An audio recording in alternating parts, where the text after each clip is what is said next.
Salut, je suis Salah Berkani, l'enseignant des SVT au collège Ahmed Al-Rachidi à Tétouan au Maroc. Mes chers élèves de la troisième année collégiale, parcours international, option français, les abonnés à ma chaîne Labo des SVT, bienvenue à cette séance consacrée au chapitre Les mouvements involontaires. Thème les fonctions de communication.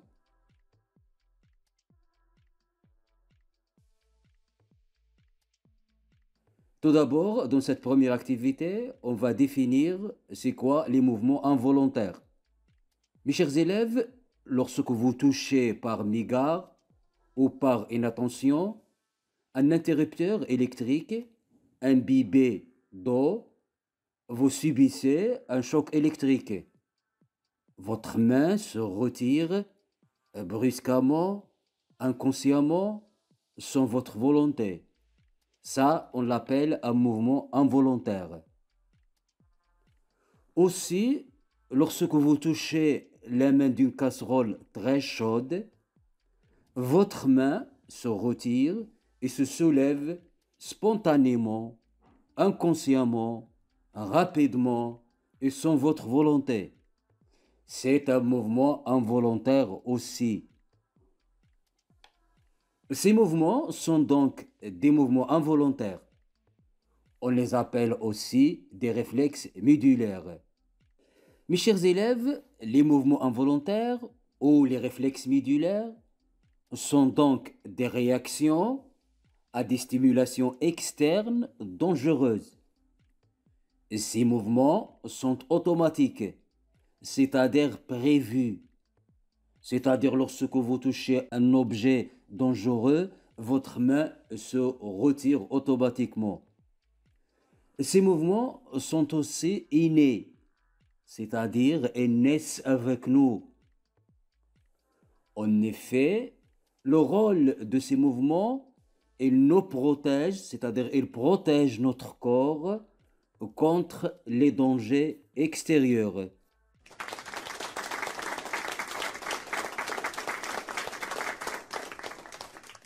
Dans cette séance, on va chercher quelles sont les structures ou bien les organes nerveux qui participent à la réalisation des mouvements involontaires.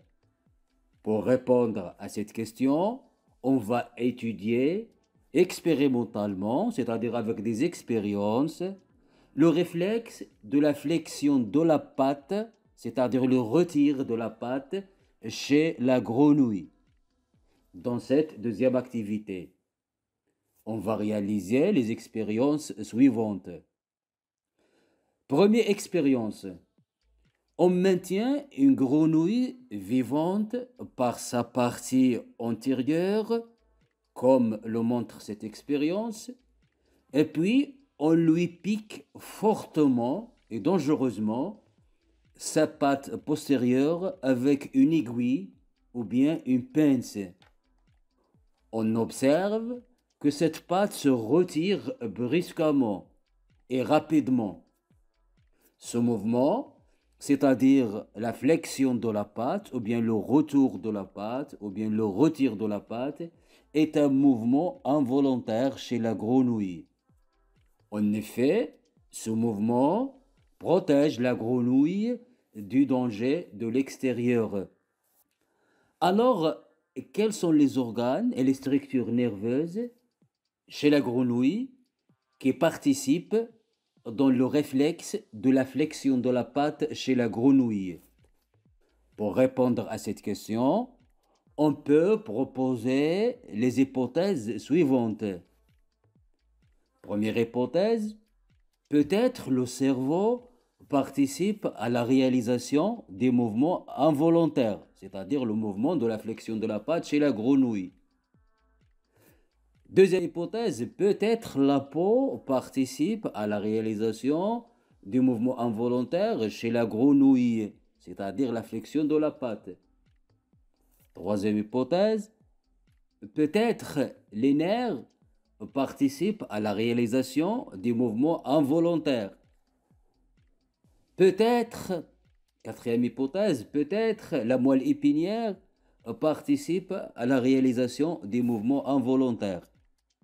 Pour vérifier ces hypothèses, on réalise les expériences suivantes sur une grenouille. Vérifions tout d'abord la première hypothèse, c'est-à-dire peut-être le cerveau participe au mouvement involontaire en réalisant l'expérience suivante. On introduit une aiguille dans le crâne d'une grenouille vivante. Pourquoi on fait ça? Pour détruire son cerveau. Cette grenouille dont on a détruit le cerveau devient, ou bien on l'appelle une grenouille spinale. On constate qu'elle perd toutes ses activités volontaires, c'est-à-dire elle ne fait pas des mouvements volontaires, et perd tous ses sens, c'est-à-dire elle ne voit pas, elle n'entend pas. Pourquoi? Parce qu'on a détruit les aires sensorielles et l'aire motrice dans son cerveau. Puis on suspend cette grenouille spinale par sa mâchoire inférieure à une potence. Et puis on trempe sa patte postérieure dans une solution dangereuse de l'acide chlorhydrique. C'est-à-dire on excite sa patte postérieure avec l'acide chlorhydrique. On observe que la patte se retire malgré que le cerveau de la grenouille est détruit. C'est-à-dire qu'il ne possède pas de cerveau. Donc on conclut que le cerveau ne participe pas au mouvement involontaire. Et maintenant vérifions la deuxième hypothèse, c'est-à-dire peut-être les récepteurs sensoriels dans la peau qui reçoit l'excitation dangereuse, peut-être ces récepteurs sensoriels de la peau participent au mouvement involontaire en réalisant l'expérience suivante. On anesthésie la peau d'une patte postérieure de la grenouille spinale avec l'éther. C'est quoi on anesthésie? C'est-à-dire on fait endormir ou bien on fait arrêter le fonctionnement des récepteurs sensoriels dans la peau. Et puis on recommence la même expérience, on trempe cette pâte anesthésie dans l'acide chlorhydrique. On constate que cette pâte ne se retire pas.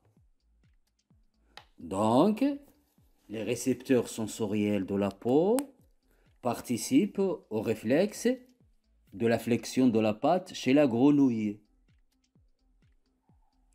Et maintenant, vérifions la troisième hypothèse, c'est-à-dire peut-être le nerf sciatique participe au mouvement involontaire. Le nerf sciatique, c'est un nerf rachidien et qui énerve la patte postérieure de la grenouille. Pour vérifier cette hypothèse, on réalise l'expérience suivante. On coupe le nerf sciatique dans la patte de la grenouille spinale. Le nerf sciatique, je rappelle que c'est le nerf rachidien qui énerve la patte de la grenouille. Après avoir sanctionné le nerf sciatique, on trempe cette patte dans l'acide chlorhydrique. On constate que cette patte ne se retire pas. Donc, on conclut que le nerf sciatique participe au réflexe de la flexion de la patte chez la grenouille.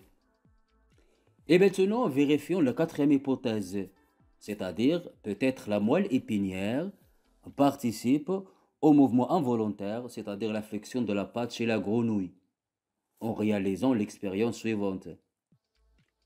On introduit une aiguille dans la colonne vertébrale de la grenouille spinale. Pourquoi on fait ça? Pour détruire sa moelle épinière. Cette grenouille dont on a détruit la moelle épinière, on l'appelle une grenouille démédulée. Et puis, on réalise la même expérience, on trempe sa patte postérieure dans l'acide chlorhydrique. On constate que cette patte ne se retire pas. Donc, en conclusion, la moelle épinière participe à la réalisation des mouvements involontaires. On va voir que la moelle épinière, c'est le centre des réflexes médulaires, c'est le centre nerveux des mouvements involontaires.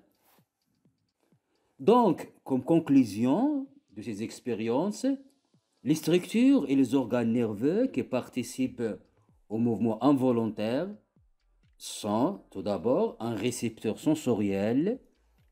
C'est généralement se trouve dans la peau. Ce sont les organes, ce sont les récepteurs sensoriels de la peau. Quel est le rôle de ces récepteurs sensoriels qui élaborent l'influx nerveux sensitif? Puis, les conducteurs sensoriels, leur rôle, c'est de conduire ou bien de transporter l'influx nerveux sensitif vers la moelle épinière. Et aussi les conducteurs moteurs, qui est leur rôle, c'est de conduire l'influx nerveux moteur. Et puis, un centre nerveux. Le centre nerveux des réflexes ou bien des mouvements involontaires, c'est la moelle épinière. On va voir dans une activité prochaine que la moelle épinière réfléchit l'influx nerveux sensitif et le transforme en l'influx nerveux moteur. Et puis, l'effecteur ou bien le muscle qui reçoit l'influx nerveux moteur et répond en réalisant le mouvement involontaire.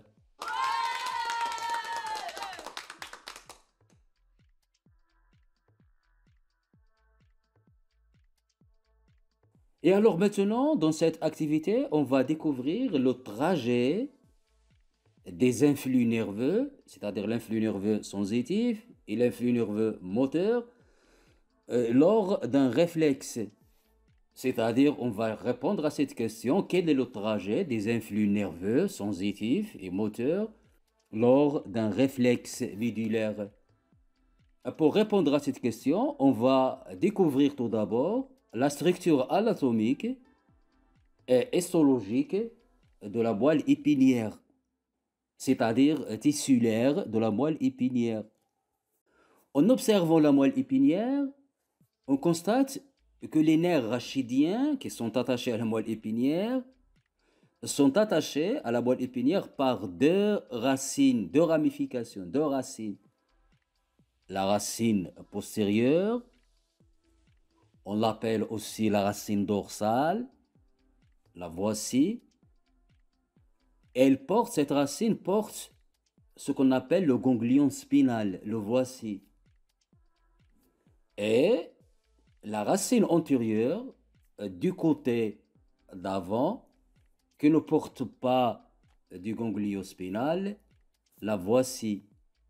Donc, les nerfs rachidiens sont attachés à la moelle épinière par deux racines. La racine dorsale, qui porte un ganglion spinal, voici, et la racine antérieure. Bien. Et maintenant, on va découvrir la structure tissulaire de la moelle épinière. L'observation d'une coupe transversale de la moelle épinière montre que le centre de la moelle épinière, le voici, est constitué par la substance grise qui est entourée de la substance blanche. C'est l'inverse de la structure du cerveau. On a vu que dans le cerveau, la substance grise constitue le cortex cérébral, c'est-à-dire la périphérie du cerveau, et le centre du cerveau est constitué par la substance blanche. De la moelle épinière, c'est l'inverse. La substance grise est centrale et entourée par la substance blanche. L'observation microscopique montre que la substance grise est constituée par les corps cellulaires, alors que la substance blanche est constituée par les axones ou bien les fibres nerveuses. Ces axones partent des corps cellulaires qu'on a vu dans la séance précédente, qu'on appelle l'ensemble du corps cellulaire et de l'axone. et de l'arborescence terminale, on l'appelle les neurones. Donc c'est ça la structure tissulaire de la moelle épinière. Vous allez retenir que la substance grise est centrale, elle est constituée par les corps cellulaires, et la substance blanche est périphérique, c'est-à-dire entoure la substance grise. Cette substance blanche est constituée par les axones ou bien les fibres nerveuses. Bien.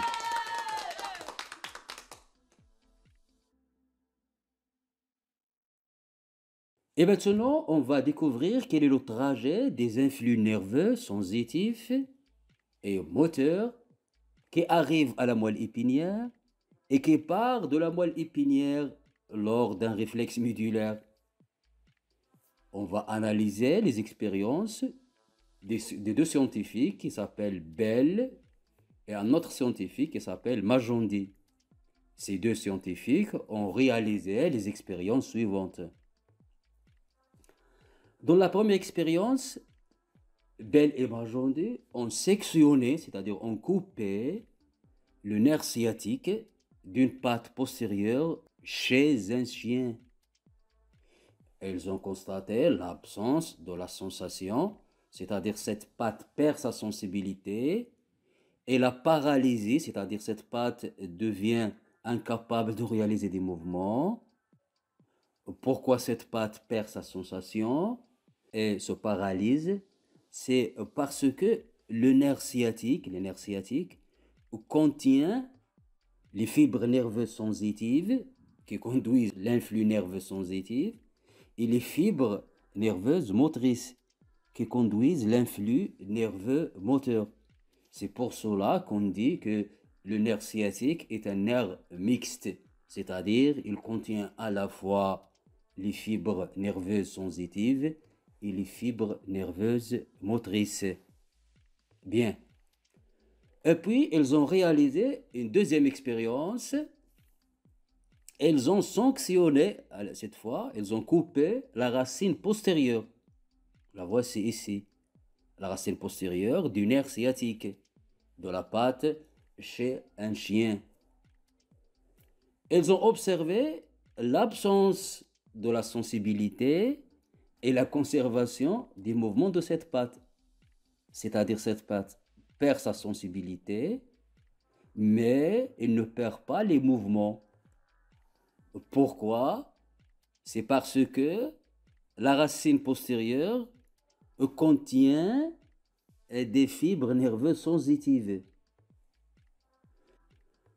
Et puis, dans la troisième expérience, ils ont sanctionné la racine antérieure du nerf sciatique et d'une patte chez un chien. Ils ont constaté l'absence de la motricité, c'est-à-dire cette patte perd sa motricité, et ils ont constaté que cette patte conserve sa sensibilité, c'est-à-dire cette patte, elle a perdu la motricité, elle devient incapable de réaliser des mouvements, mais elle n'a pas perdu sa sensibilité. Alors pourquoi? C'est parce que la racine antérieure du nerf sciatique contient des fibres nerveuses motrices. Donc, comme récapitulation, les fibres nerveuses qui se trouvent dans le nerf sciatique sont de deux types.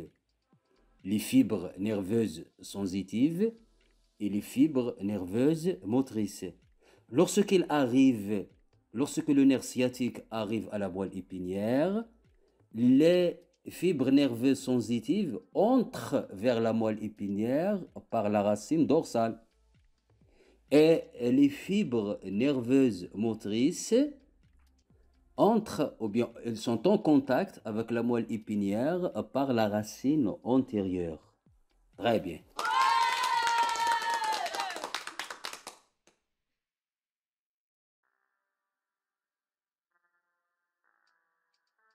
Donc, comme conclusion, lors d'un réflexe médulaire, l'influx nerveux sensitif qui est élaboré dans la peau est conduit par le nerf sciatique vers la moelle épinière. Cet influx nerveux entre vers la moelle épinière par la racine postérieure. C'est cette racine que contient les fibres sensitives. Cet influx nerveux ne monte pas vers le cerveau, comme le cas d'une sensibilité ordinaire non dangereuse. Mais cet influx nerveux est réfléchi par un neurone qui se trouve dans la substance grise. Ce neurone appelé neurone de connexion. Le voici, c'est-à-dire le neurone qui connecte les fibres nerveuses sensitives avec une fibre nerveuse motrice. Puis cet influx nerveux est réfléchi par le neurone de connexion et converti en influx nerveux moteur.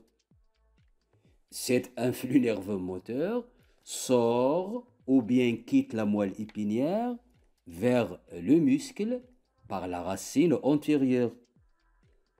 Puis, l'influx nerveux est conduit vers le muscle par les fibres nerveuses motrices qui se trouvent dans le nerf sciatique. Mes chers élèves, ce parcours des influx nerveux sensitifs et motrices lors d'un réflexe médulaire, comme vous le constatez, et se forme d'un arc qu'on appelle l'arc réflexe.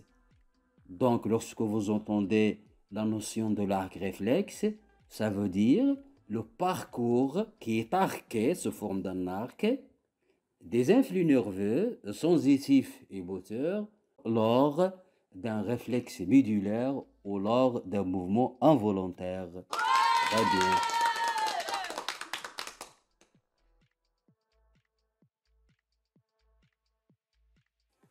Mes chers élèves, on est arrivé à la fin de cette séance. Je vous invite à vous abonner à ma chaîne, Labo des SVT. Comme j'attends vos observations, vos remarques pour améliorer ces productions pédagogiques. Alors, pour télécharger les animations utilisées dans cette séance, visitez le lien en dessous de la vidéo dans la description. Merci et au revoir.